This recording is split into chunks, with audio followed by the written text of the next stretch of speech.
بسم الله الرحمن الرحيم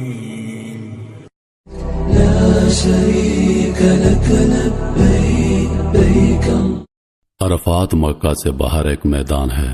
یہ بہت برکت والی اور پاک جگہ ہے۔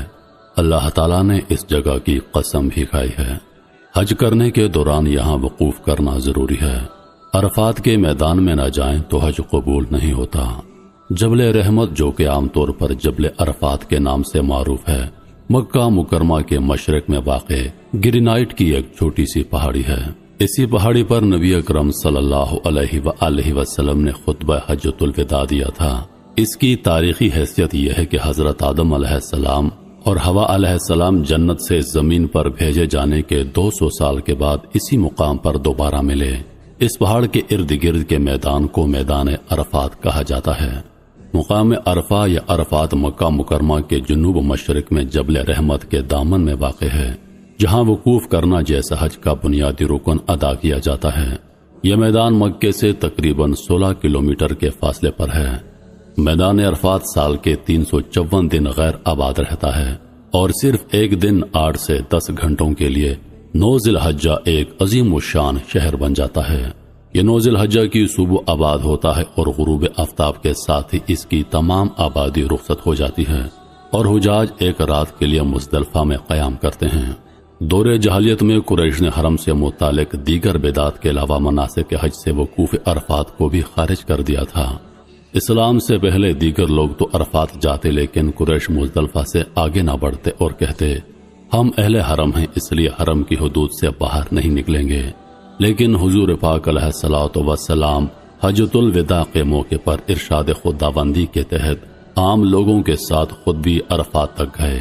جبل رحمت بھی یہیں پر ہے۔ یہ وہ مقام ہے جہاں بہت سے اولیاء کرام پیغمبر علیہ الصلوۃ والسلام تشریف لائے اور اللہ کی حضور سر جھکایا تھا۔ حاجی یہی کوشش کرتے ہیں کہ اسی کے قریب ڈیرے ڈالیں۔ عرفات کے میدان میں ایک بہت بڑی اور خوبصورت مسجد ہے۔ اس مسجد کو مسجد نمرہ کہتے ہیں۔ عرفات مکہ مکرمہ سے 13 میل دور مشرق سمت میں طائف کے راستے پر واقع ہے۔ یہ شمالی جانب عرفات ایک پہاڑی سلسلے سے ملا ہوا ہے۔ یہ میدان حدود حرم سے باہر واقع ہے۔ مشرق تا مغرب یہ چوڑائی میں 4 میل اور لمبائی میں 7 سے 8 میل قریب ہے۔ مکہ سے آنے والے حاجی عازمین سے نکل کر ان کے ستونوں کے پاس سے گزرتے ہیں جو حرم کی حد بندی کرتے ہیں۔ ان ستونوں کے مشرق کی جانب عرفہ نامی نشیب ہے، جس کے دور کے کونے پر مسجد نمرہ ہے۔ حجاج کے وقوف کرنے کی جگہ یا مقام اجتماع اس مسجد سے مشرق اور جبل رحمت سے مغرب کی جانب دور تک چلا گیا ہے۔ میدان عرفات میں ہی آدم علیہ السلام اور حوا علیہ السلام دونوں نے جنت میں اپنی غلطی پر پشیمانی کا اظہار کرتے ہوئے اللہ تعالیٰ سے توبہ کی اور اللہ تعالیٰ نے انہیں معاف فرما دیا تھا۔ دوران حج مسلمان ذوالحجہ کی 9 تاریخ کو اسی پچھتاوے اور اللہ تعالیٰ سے توبہ کی سنت کو ہر سال دہراتے ہوئے لاکھوں مسلمان حج کے موقع پر میدان عرفات میں جمع ہو کر دن بھر قیام کر کے اللہ تعالیٰ کے حضور توبہ اور عبادت کرتے ہیں۔ یہ میدان 10 میل چوڑا ہے۔ لوگ مینا سے بسوں اور لاریوں میں یہاں پر آتے ہیں۔ یہاں بھی خیمے کرائے پر ملتے ہیں اور حاجی اس میدان میں خیمے لگا کر رہتے ہیں۔ میدان میں جس طرف نظر جاتی ہے خیمے نظر آتے ہیں۔ حج کے مہینے کی 9 تاریخ کو عرفات میں حاضری دینی ہوتی ہے۔ ایک مسجد بطن عرفہ ہے۔ یہ خانہ کعبہ کی حد سے قریب ہے۔ میدان عرفات میں اب ہسپتال، پولیس چوکیاں، ہوٹل اور پھل وغیرہ کی دکانیں ہیں۔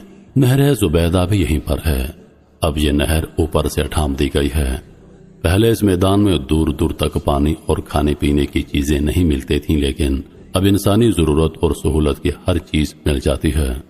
عرفات کے نام کی 3 توجیحات کی جاتی ہیں۔ اس کے 3 قریب ترین معنی پہچان کے ہیں اور 3 ہی مختلف روایات ملتی ہیں۔ پہلی، جب آدم علیہ السلام اور حضرت حوا علیہ السلام جنت سے زمین پر اتارے گئے تو وہ ایک دوسرے سے بچھڑ گئے تھے۔ آدم علیہ السلام کے بارے میں کہا جاتا ہے کہ وہ سری لنکا کی ایک پہاڑی سرانتی پر اترے، جہاں ان کے قدموں کے نشانوں کی روایت بھی ملتی ہے، اور اما حوا علیہ السلام جدہ کے مقام پر اتاری گئی تھی، جہاں ان کا مزار بھی ہے۔ آدم علیہ السلام روئے زمین پر خود کو تنہا محسوس کر رہے تھے، اس لیے وہ ہوا کی تلاش میں نکل پڑے۔ اور اسی عرفات کے میدان میں ان دونوں کی ملاقات ہو گئی۔ یہاں دونوں نے ایک دوسرے کو پہچان لیا تھا۔